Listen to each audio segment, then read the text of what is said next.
안녕하세요. K입니다. 내 몸이 최고의 의사다. 이 책을 소개해드린 적이 있는데 다시 읽다 보니까 너무 좋은 부분이 있어서 조금만 더 나눠볼게요. 세상에는 참으로 다양한 삶이 있다고 말한다. 남자로서의 삶과 여성으로서의 삶, 학생으로서의 삶과 직업인으로서의 삶, 의사로서의 삶과 환자로서의 삶 등등 관점에 따라 삶은 수없이 나뉜다. 하지만 아무리 많아 보여도 내 눈엔 단 2개의 삶만 보인다. 만병을 다스리는 4가지 치유 요소인 음식, 환경, 신체 활동과 쉼, 그리고 마음에 따라 나뉘는 병을 만드는 삶과 치유를 이루는 삶. 우리 모두는 이 2가지 삶 사이에 놓여 있다. 자연치유적 삶의 가치를 받아들이고 삶의 변화를 줄 때 비로소 치유가 시작된다. 자연치유적 삶이 더 풍성하게 유지될 때 치유는 완성된다. 지금보다 한 발 한 발 더 내디뎌야 한다. 삶을 바꾸는 일을 한시적으로 끝냈다면 치유는 그 자리에 머물러 버린다. 중증 질환에 걸리고도 삶에 변화를 주지 못하는 사람이 생각 외로 많다. 특별한 치료법을 찾기 전에 자기 삶을 먼저 돌아보는 사람은 드물다. 그래서 많은 사람들이 특별한 치료법에 의존하다가 치유에 이르지 못한다. 애석하게도 끝까지 치유를 유지하는 사람은 드물다. 주치의를 수십 명씩 거느리고 있어도 삶을 바꾸지 않으면 무용지물이다. 경무를 계속하면서 나을 수 있는 사람은 아무도 없다. 신비의 명약을 갖고 있어도 수술의 대가인 명의를 만났어도 자기 삶에 변화를 주지 않으면 치유는 불가능하다. 도시에서 주말 텃밭 활동을 하고 베란다에 채소를 길러먹고 환기를 자주 시키고 걷고 청소하는 삶으로 바꿔야 한다. 더 나아가 탐욕과 과로 그리고 스트레스를 멀리하고 혀끝의 만족을 멀리하고 타인을 부리는 게으름의 현대 문명 생활을 멀리하면서 무엇이든 아끼는 소박하고 자연적인 삶을 완성시켜야 한다. 감기처럼 가벼운 질병을 제외한 고혈압, 당뇨병 등 만성질환은 평생 관리해야 하는 질병으로 대부분 알고 있다. 또 암이나 희귀 질환은 치유 가능성이 희박한 무서운 질병으로 알고 치매나 뇌졸중은 정상적인 삶이 불가능하다는 생각에 끔찍한 일로 여긴다. 전문가인 의사들이 그렇게 말했으니 치유되는 병이 별로 없다고 생각할 수밖에. 하지만 나는 그렇게 생각하지 않는다. 모든 질병을 다루기는커녕 임상 경험도 부족한 내가 이런 판단을 내릴 자격이 모자랄 수 있다. 그러나 확실한 치유의 길을 깨달았으며 또 환자들을 통해 확인하고 있으므로 거의 모든 질병은 치유된다고 감히 말한다. 아무리 둘러봐도 몇몇 선천성 희귀 질환을 빼면 찾아보기가 어렵다. 치유를 포기하지 않거나 치유의 길이 아닌 엉뚱한 곳에서 헤매지만 않는다면 누구나 치유된다. 심지어 선천성 희귀 질환도 치유가 불가능하지는 않다. 질병의 원인을 뿌리 뽑을 수 없는 경우 몸의 다른 부분이 그 역할을 대체한다면 적어도 생활하는데 큰 불편을 느끼지는 않게 된다. 그래서 결국 거의 모든 병은 치유될 수 있고 그것은 우리 몸속의 자연 치유 능력이 그만큼 크기 때문이다. 그러나 현실은 어떤가? 치유에 이르지 못하고 고생은 고생대로 하다가 생을 마감하는 사람이 왜 이리 많을까? 그것은 치유를 포기했거나 엉뚱한 곳에서 헤매기 때문이다. 치유를 포기한 사람은 한마디로 삶의 의욕을 잃어버려 더 이상 살아야 할 이유가 없다고 여긴다. 살아야 할 이유가 없으니 나아야 할 이유도 없고 오히려 빨리 이 세상을 떠나고 싶어 한다. 자연치유는 과거의 병을 만드는 삶의 모습과 태도, 즉 질병의 뿌리를 잘라내는 것이다. 따라서 치유의 첫 단계는 자기 잘못을 반성하는 성찰과 변화다. 이 과정이 생략되면 치유는 불가능하다. 스스로 성찰할 수 없는 아이나 치매 환자라도 잘못된 것을 버려야 한다.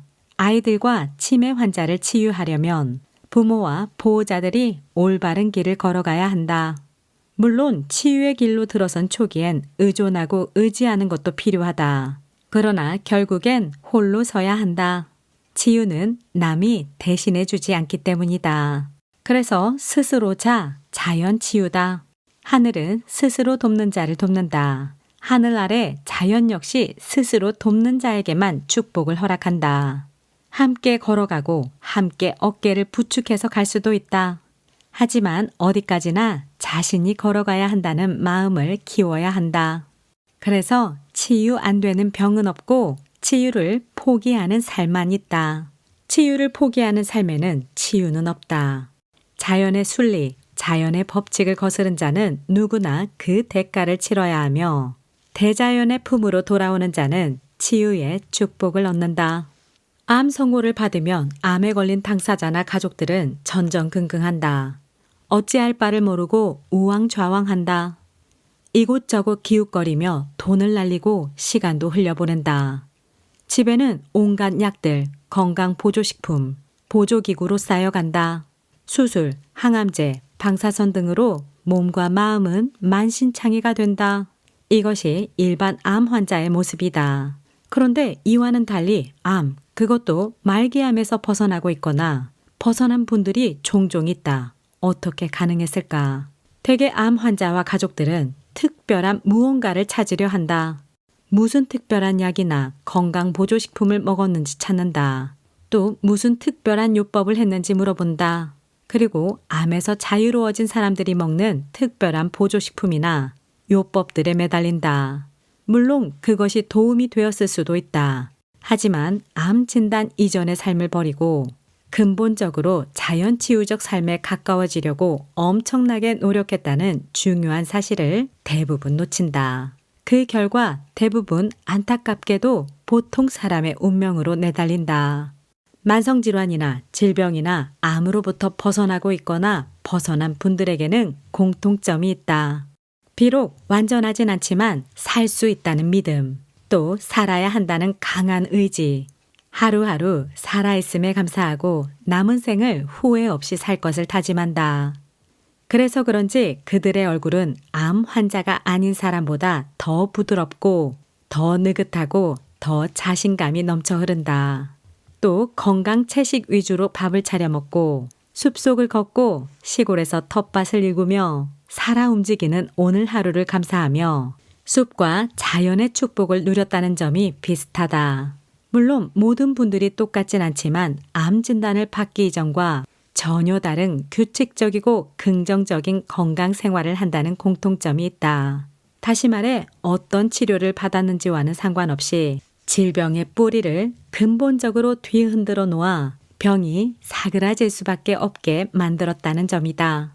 이것이 그들을 암으로부터 자유로워지게 만든 가장 큰 비결이다. 하지만 그들의 삶을 좀 더 세밀히 들여다보면 자연치유적 삶과 완전하게 일치하진 않는다. 그럼에도 그들은 암의 굴레에서 서서히 벗어나고 있다. 어떻게 이런 일이 가능할까? 그것은 자연치유력의 넉넉함과 자연의 너그러움 때문이다. 자연의 너그러움은 우리가 상상하는 것 이상으로 크다. 우리는 감기, 설사, 두드러기, 위염 등 수많은 크고 작은 질병을 경험하며 살지만 결국은 건강을 되찾는다. 오래된 당뇨병이라도 현미밥 채식과 가벼운 운동으로 약에 의존하지 않고 잡힌다. 하지만 암 같은 중증 질환은 생활의 가벼운 변화만으로는 부족하다. 너무 오랫동안 자기 몸과 마음을 괴롭혔기 때문이다. 그렇다고 크게 실망할 필요는 없다.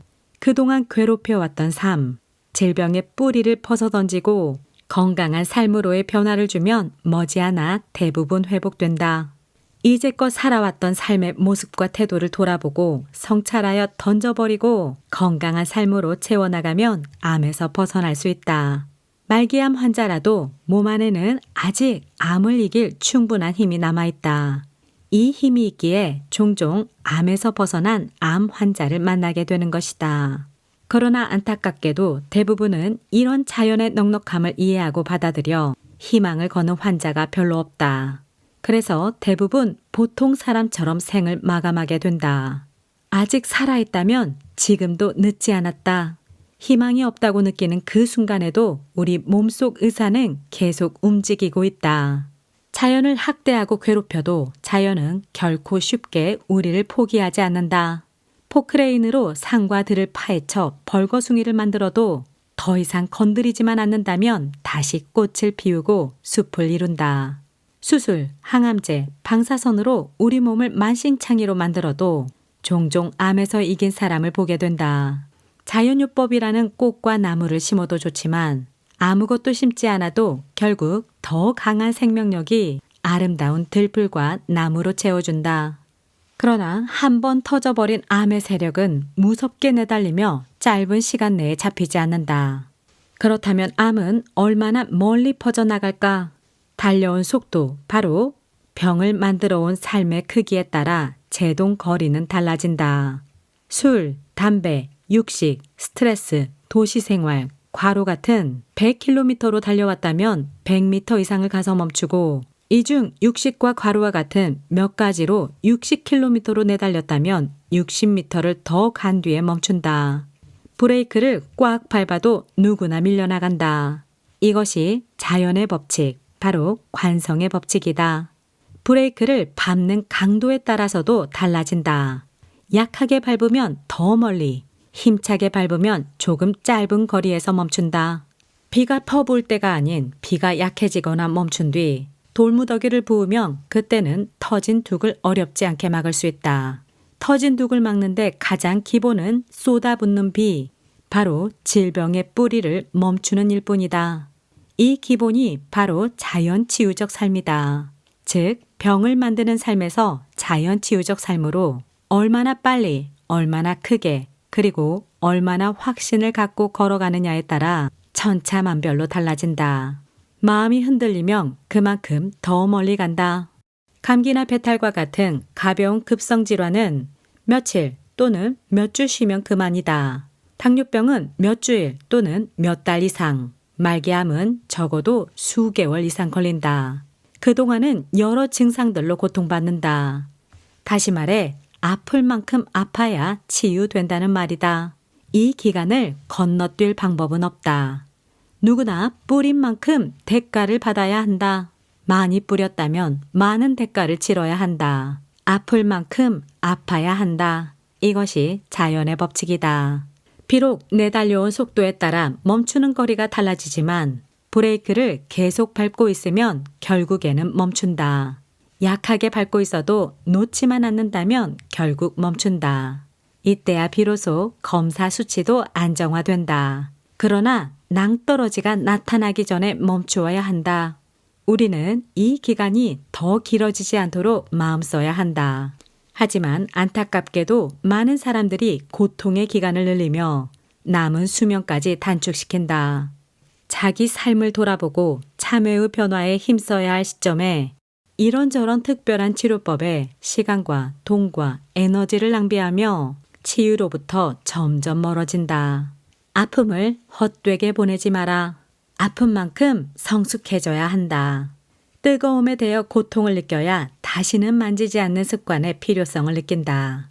이때 비로소 질병이나 고통은 삶의 큰 의미로 다가오며 심지어 고맙게 여긴다. 지혜로운 사람은 아프기 전에 깨닫는다. 그러나 아픈 뒤라도 제대로 깨달으면 현명한 사람이다. 하지만 안타깝게도 대부분은 죽을 병이라는 선고를 받고서도 여전히 엉뚱한 한풀이를 하다가 보통 사람처럼 생을 마감한다. 지혜롭고 현명한 사람만이 치유의 축복을 누린다. 어떤 환자의 딸이 들려준 이야기가 내 귓가를 맴돈다. 처음엔 아버지의 암 말기 선고에 가족 모두 몹시 힘겨웠지만 그 병을 통해 가족 간의 친밀감도 더 커지고 질병과 건강에 대한 생각과 삶의 자세가 바뀌었습니다. 나이도 있어 3개월밖에 못 사실 거라 했는데 지금은 1년을 넘겼고 가족 모두 더 건강해졌습니다. 그렇다. 질병은 분명 위기다. 하지만 동시에 기회다. 치유는 단 한순간에 이루어지지 않는다. 치유는 한 시점에서 끝나는 게 아니다. 치유는 평생 갖고 나가야 할 삶의 여정이다. 치유의 길로 우리 모두 떠나자. 우리가 100점 인생을 살 수 있다면 가장 안전하다. 그러나 100점 만점에 100점의 삶을 사는 사람은 사실 없다. 사람마다 조금씩 정도의 차이는 있지만 부족하고 잘못된 부분도 적지 않다.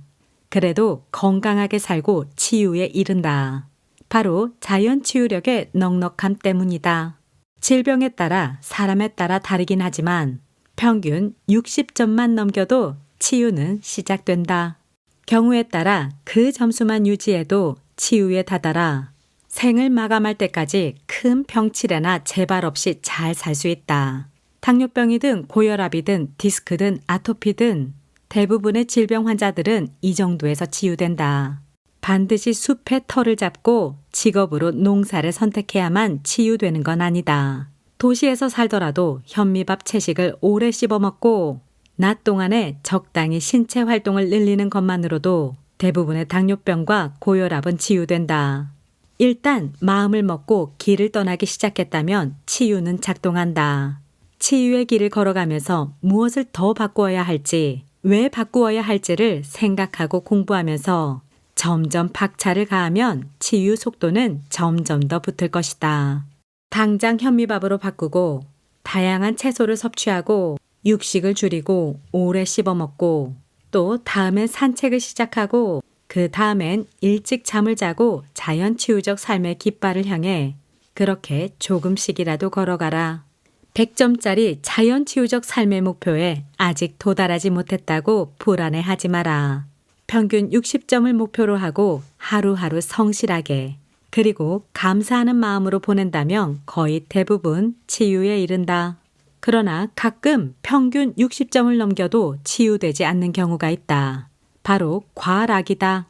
음식, 환경, 활동과 쉼, 그리고 마음 중 어느 하나가 기준치에 한참 못 미치면 치유가 어렵다. 인스턴트 가공식품과 육식으로 식탁을 가득 채우는 식습관을 여전히 유지한다면 치유는 불가능하다. 걱정과 근심을 내려놓지 못하고 불안해서 안절부절 못하거나 치유에 대한 희망을 포기한다면 치유는 요원하다. 여전히 밤낮이 바뀐 생활을 버리지 못하고 거의 움직이지 않는 활동 습관을 유지한다면 치유는커녕 더 심해진다. 아토피 등 알레르기성 질환은 도시 아파트를 떠나지 않으면 쉽게 진정되지 않는다.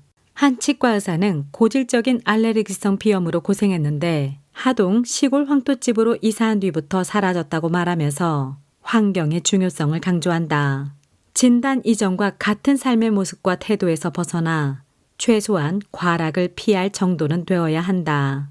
음식, 신체 활동과 쉼, 환경, 그리고 마음, 이 네 가지 요소 중 어느 하나가 지나치게 낮으면 그 부분의 점수를 올리려고 노력해야 한다. 그것이 지금 당장 쉽지 않다면 다른 부분이라도 더 높은 수준으로 올려야 한다. 마음의 짐을 당장 내려놓기가 어렵다면 일단 생활 습관이나 음식 습관을 철저히 갖추려고 노력해야 한다. 도시 생활을 당장 접을 수 없는 형편이라면 더 자주 자연의 숲과 친해지려고 짬을 내야 한다. 숲 산책도 자주 가기 쉽지 않다면 자동차나 엘리베이터를 덜 이용하고 걸어 다니면서 계단을 이용하는 게 좋다. 덧붙여 헬스나 요가 등을 배워 수시로 신체 활동을 보강해야 한다. 아파트 베란다에 유기농 채소를 기른다면 집안 환경을 개선하고 건강한 먹을거리를 얻는 그야말로 2마리 토끼를 잡는 일이 될 것이다.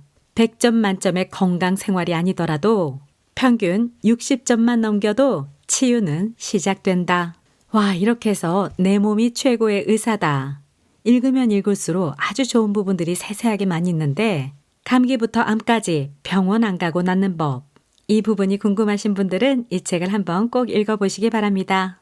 여러분도 병을 만드는 삶이 아닌 치유를 만드는 삶, 자연 치유적인 삶으로 만들어 가시기를 응원드립니다. 여러분의 건강한 라이프스타일, 즐거운 라이프스타일, 성장하는 라이프스타일을 응원드립니다. 지금까지 케이였습니다. 구독과 좋아요, 알림 버튼 감사합니다. 다음 영상에서 또 만나요. 제발 안녕.